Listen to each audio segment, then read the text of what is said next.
어르신들 너무나 오랜만에 뵙게 돼요. 저 보고 싶으셨어요?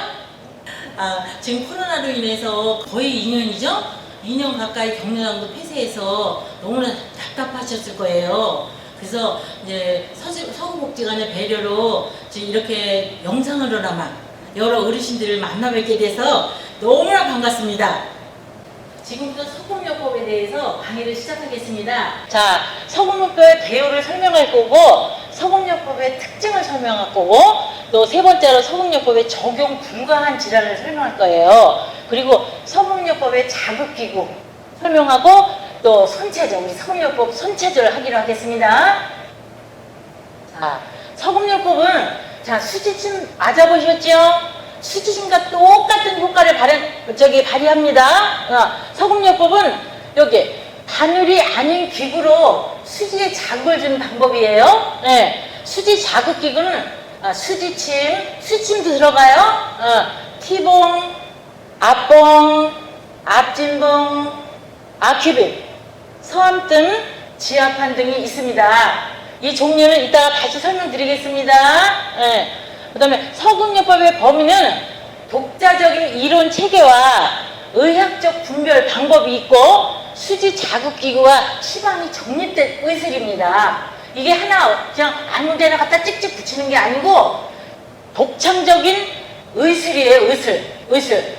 그러니까 여러분 이것도 잘 기억하세요. 예. 서금요법은 세 가지 방법이 있어요. 첫째, 상응요법이 있는데 우리가 배우기 시작할 때 상응요법부터 시작할 거예요. 자, 종류에는 상응요법 14기맥. 14기맥 뭐냐면 간심, 비배심, 담소, 위대방 그렇게 해서 14기맥이 있다는 거예요. 그 다음에 기능 분별 이론과 방법에 따라 질환별로 수지를 자극하여서 장부 기능과 대뇌 혈류량, 중요한 게 대뇌 혈류량 분별 이론이에요. 잘 기억하세요. 이제 하나하나 다 펼쳐서 설명드릴 겁니다. 또 3일 체형, 또 운기 체형, 음양맥주법 등이 있습니다. 그래서 그 다음에 이제 서금요법의 독창성을 한번 보시겠습니다. 어떤 어르신이 나보고 중국의 황제내병에서 한자를 갖고 온 거 아니야? 절대 아닙니다. 또 전통 한의학에서 끌어온 거 아니야? 절대 아닙니다.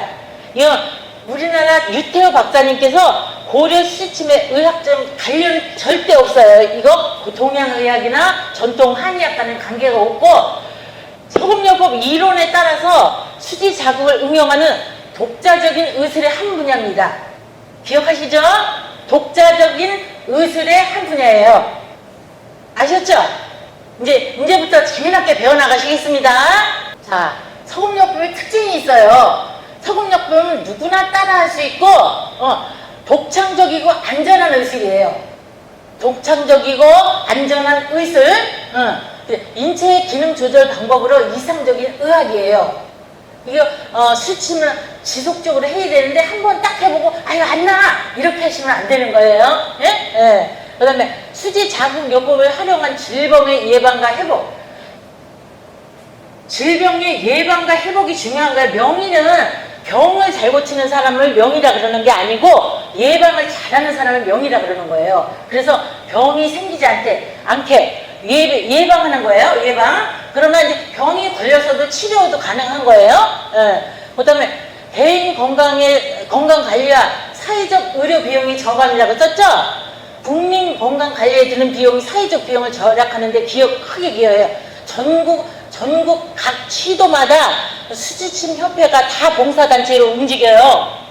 그러니까 국민 건강관리에 드는 사회적 비용을 아주 저감시키는데 기여를 많이 한다. 그리고 고령화 시대에 자 병원에 어머니 아버지들 한 번 갔다 오면 괜찮으세요? 허리 아파서 가면 딱 나요? 아니죠. 갔다 오면 그냥 조금 더 있으면 또 가게 되고 그래요. 만성병은 옛날부터 오랫도록 생긴 병이기 때문에 좀 완화시키는 거지 그게 낫는 게 아니에요. 그래서 우리가 이걸 배워갖고 조금 이렇게 집에서 치료할 수 있는 거는 치료하고 또 너무 심하게 고통스러우면 병원에 갈 수 있고 이렇게 하는 거예요. 그거를 꼭 기억하시고 자 노인복지관이나 문화센터 요양보호기관의 자원봉사와 노노케어 등에 많이 지금 활용하고 있습니다.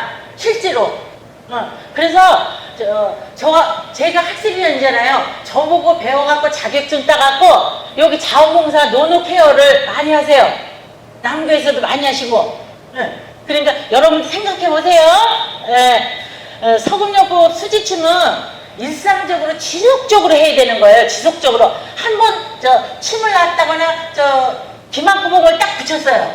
그러면 딱 띄고 안 나. 이렇게 하시면 안 되고 계속적으로 지속적으로 해야 되고, 또 경제적으로 사회복지 차원의 생활 건강과 노인 건강에 가장 안전한 대체 의학의 하나로 활용할 수 있습니다.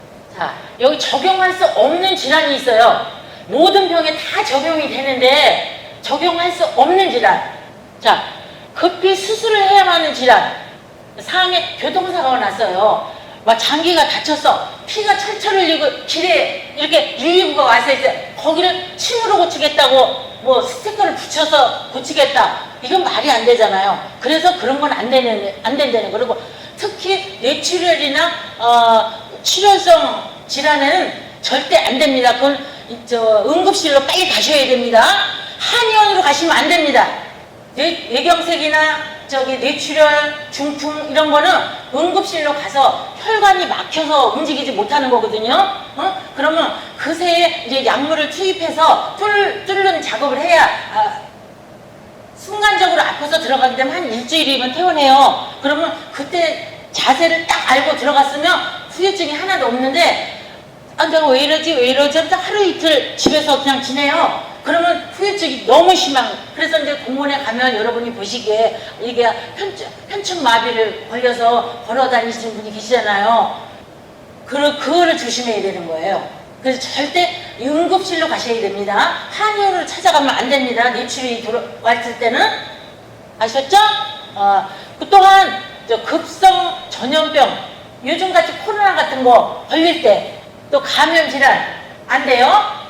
또 유전적 질환, 유전적으로 처음 태어났을 때 갖고 나는 유전적 이상으로 나타나는 중증 질환, 또 선천적으로 이게 뭐 다리가 한쪽이 불편하다든가 팔이 불편하다든가 이렇게 태어나신 분들 있잖아요. 그런 사람은 안 됩니다. 그리고 또 중증 급성 질환, 뇌졸중, 아까도 말씀드렸잖아요. 쓰러지는데 금방 산소호흡기 끼고 응급실로 가야 될 사람이 침으로 고친다, 또 기막구멍으로 고친다, 그러면 안 됩니다. 아니 됩니다. 절대 안 됩니다. 응급실로 가셔야 됩니다. 뇌졸중 등 급성 중증의 질환, 그리고 암 초기는 몰라도 중증의 암 질환은 안 된다는 거예요. 아셨죠? 근데 아이고 선생님 이거 어떻게 다 기억해? 괜찮습니다. 수업이 진행될 때마다 자꾸 여러 번 반복 가르치니까 그때 기억하셔도 됩니다. 이런 게 있다는 것만 알고 지나가세요. 그 다음에 정신질환, 중증의 정신질환, 그리고 특히 간질 같은 거, 또 이제 정신이 조금 이렇게 왔다 갔다 하시는 분, 그런 거는 못 고쳐요. 침 나와서 어떻게 고치겠어요? 그것도 병원으로 가셔야 됩니다. 기타 면역 체계 이상으로 나타나는 중증 질환. 그래서 이렇게 하나, 둘, 셋, 넷, 다섯, 여섯, 여기에 속하는 병증은 절대로 안 되고 응급실로 가셔야 됩니다. 자, 어떤 의학도 모든 질병을 완벽하게 치료하기는 어렵습니다. 왜 그러냐면 수술하잖아요. 우리가 맹장 같은 거 쉽게 떼어내잖아요. 근데 맹장이 떼어내는 게 좋은 게 아니에요. 그 맹장이 하는 역할이 따로 다 있어요. 조물주께서 이 장기를 하나하나 다 만들 때마다 그 장기가 맞고 역할을 해야 되는 걸 다 만들어 놓은 거예요. 근데 요즘 사람들은 그냥 병원에서 아이고 저 맹장 필요 없으니까 띄어 이러죠? 안 돼요. 안 돼요. 그러니까 되도록이면 살리되 그 만약에 떼어내면 거기에 대한 부작용이 따라오는 거예요. 병이 났다. 그럼 만약에 이제 심장병이 났다. 고쳤어. 그럼 심장병이 따른 또 부작용이 있어요. 그만큼.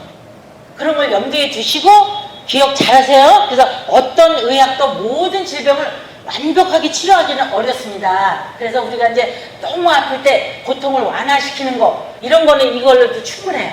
네. 자극기구 보세요, 한번. 자극기구. 자, 요게 뜸이죠? 요 뾰족한 거예요. 그런데 요런 게 없을 때는 당장 급하게 눌러야 될 때는 볼펜, 뾰족한 볼펜을 사용해도 됩니다. 네. 그리고, 자, 섬뜸 종류가 이렇게 있어요. 뜸을 뜨는 참 좋습니다. 그리고 또 요런 것도 있고, 기막구멍. 그래, 기막구멍을 한번 보여드릴게요. 요게 대중소가 있는데, 요건 손가락에 붙이는 거고, 또 중은 좀 넓은 건데, 손바닥에, 여기 넓잖아요, 손바닥에 붙이는 거예요. 네. 그래서 우선은 대중만 갖고 할 거예요. 우리가 이제 이 기막구멍을 붙이는 걸로 고혈압을 이따가 치료해 보기로 하겠어요. 바로 이게 기막구멍이에요. 이게 중자, 대자 있고, 중자 있고, 또 중자, 요것도 중자고, 여기 대자 있잖아요. 이거는 몸에다 붙여도 되는 거예요. 큰 거, 대중소. 그래서 여러분들, 어머니, 아버지들이 저 일본 여행 가서 자석파스라고 사오시죠? 그거와 똑같은 거예요. 근데 기막구멍이에요, 이거는. 자석이, 일본에서 사온 건 자석이 붙어 있는 거고, 이거는 기막구멍으로 붙어 있는 거예요. 네. 그래서 기막구멍을 상응부의 상응쪽을 찾아서 붙이는데, 붙이는 시간은 오래 붙일수록 효과가 좋아요. 근데 이제 단지 주의해야 될 사항은 알레르기가 있으신 분, 그거 붙여갖고 알레르기가 있으신 분은 즉시 제거해야 됩니다. 예. 자, 상응점 이외의 요일에도 붙인다 그랬어요. 자, 지금부터 손체제 운동을 하겠어요. 몸을 편안하게 흔들어 보세요. 앉아서 흔들어 보세요. 자, 이게 잼잼 운동 합니다. 잼잼 운동을 4번씩 잼잼잼, 이걸 5회 합니다. 그리고 곤지곤지. 자, 곤지곤지 애기들 가르칠 때처럼 한 손으로 하는 게 아니에요. 손을 딱 모아서 여기를 딱 눌러서 이렇게 4번씩 5회 합니다. 또 생식기 자극. 자, 이 밑에 손을 이렇게 맞춰요. 이렇게 맞추죠. 이렇게 4번씩 3회 합니다. 네. 그리고 허리 자극. 자, 허리 양쪽 손등으로 이렇게 치는 거예요. 손등으로. 자, 허리 자극이 4번씩 3회 합니다. 3회. 네. 그 다음에 엉덩이 자극. 자, 이렇게 비비는 거예요. 이렇게 손등을. 그게 4번씩 3회 합니다. 아셨죠? 그리고 손가락 운동 이렇게 딱 뒤로 제끼는 거. 이쪽도 뒤로 제끼고 4번씩. 자, 몇 회예요? 5회 합니다. 그 다음에 또다시 잼잼 운동 4번씩 3회 운동. 그리고 손털기. 자, 손털기. 그 다음 박수치기. 어떻게 하냐면 337 박수 하는 거예요. 337 박수. 하도 해본 지 오래돼서 저도 잘 안 돼요. 한번 해보시겠어요? 자, 화이팅! 서구도인 복지관. 이렇게 하면 337 박수 되죠? 자, 한번 해보시겠습니다. 화이팅! 서구도인 복지관. 됐어요? 네, 이렇게 여러 번 치시면 손이, 내 몸이 내 손이다. 내 손이 내 몸이니까 장기가 다 들어있는 거예요. 그래서 아침에 일어나서 목이 뻣뻣하고 그럴 때 여기 이따 이제 다음 시간에 다 배울 거예요. 칠경축. 요 가운데 손가락을 꼭꼭 눌러주면 이 목이 안 아픕니다. 아셨죠? 자, 지금까지 여러분이 만성병에 대해서 특히 고혈압에 대해서 배워봤어요. 만성병을 항상 낫는 게 아니고 재차 병원을 다녀야 되는 거고, 또 고혈압이 혈압이 높으면 그게 진행돼서 또 뇌혈관이 출혈될 수도 있어요. 그러니까 이제 여기서 하지 말라 금기사항도 있죠. 그거 잘 기억하시고 오늘은 이걸로 마치겠습니다. 다음 주에는 꼭 중풍에 대해서 배워보기로 하겠습니다.